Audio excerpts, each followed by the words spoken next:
When you're inside there, you're going to be working with your own particular team. So let's say I'm on team 601. I'd click on that folder. And then inside of there, there's two folders, resolved and revisited items. When we're done with agenda items, we recommend that you place them in the resolved folder so there's not such a big list here. Or if there's items that you're done with but you're going to want to revisit later on, you put it in the revisited folder. So how do you add an actual new agenda item? To do this, what you'll do is you're going to go under Add Materials. And to submit an item, we're going to put it Add Discussion. We're going to use Add Discussion for each of our new agenda items. When you click on it, it's going to pull up a screen, and we're going to be very specific about what we want you to do. Each time, we're going to want you to write down the topic. So in this case, let's say there's a kid named Mike the Mouth that I want to talk about at our meeting.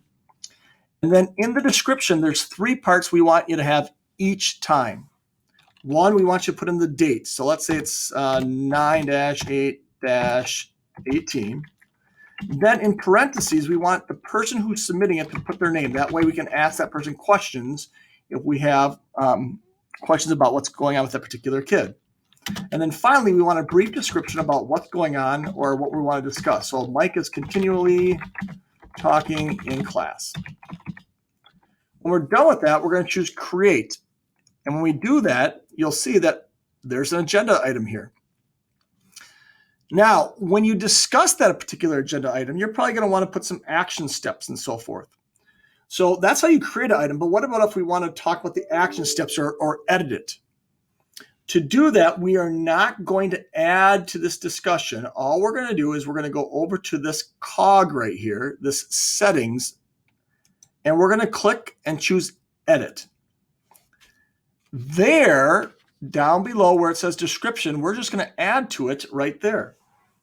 And so we're discussing it again on 9-18. We always want to put the date, please. Or 9-8, excuse me. And the person who's bringing it up, maybe it's Mr. Stevens that's bringing it up today, leading the discussion. And then what did we decide? Oh, we're going to move Mike to the front of the class to reduce possible interactions with other students. What's nice about this is when we choose Save, now it's going to show the different times we discussed it and what we did. It tells us when we discussed it, who was leading that discussion, and then finally what came about from it. So, all right, eventually we're going to have a whole bunch of different agenda items here, and when we feel like we're done with it, we kind of want to get them off our little tablet here or off our little list.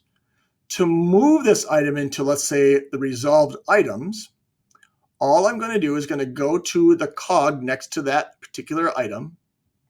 Then I'm going to choose move. And then where do I want to put it? I want to put it in the revisited or the resolved items. So if I click this down bar here under Team 601, I want to put it in my resolved items. And then when I click move, the nice thing is it will remove it from our current agenda so we don't see it. But we can always check it if we want to later on and go back to it as a reference point. That's about it. Pretty simple. The big piece is that we're going to make sure that we follow those that particular protocol.